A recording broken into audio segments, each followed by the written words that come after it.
12 बजत ले छुट्टी दे।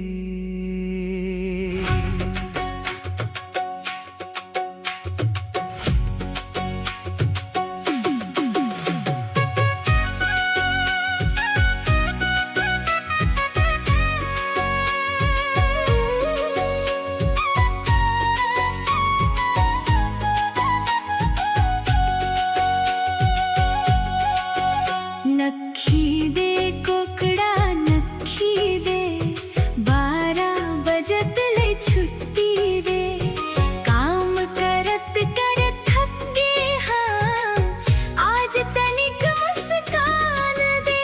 नक्खी दे कोकड़ा नक्खी दे, 12 बजत ले छुट्टी दे।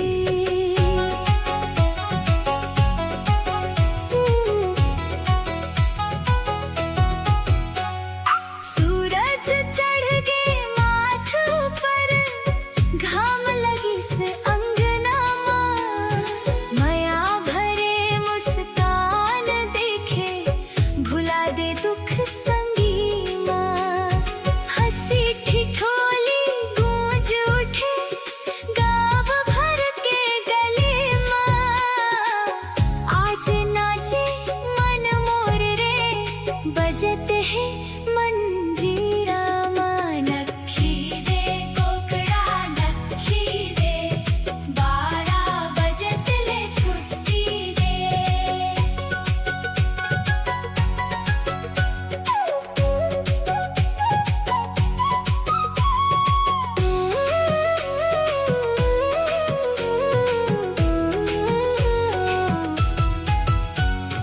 ढोलक बाजे मदर बाजे, नाचे जम्मू संगवारी रे। खेत खार के काम निबटा के, बैठन पीपर छाँव माँ। गप शप करके हंसत रही बो, अपन गाँव के ठाव माँ। चना मुर्रा संग चाय पियाबो, मया घोले बात माँ। जीवन 4 दिन के मेला, रहिबो खुशी के साथ माँ।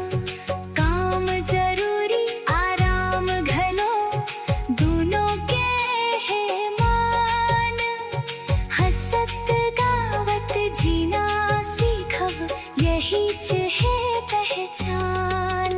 नक्खी दे कोकड़ा नक्खी दे, 12 बजत ले छुट्टी दे। मोर संगवारी हाथ मिलावब, खुशी के रंग बिखेर दे। नक्खी दे कोकड़ा नक्खी दे, 12 बजत ले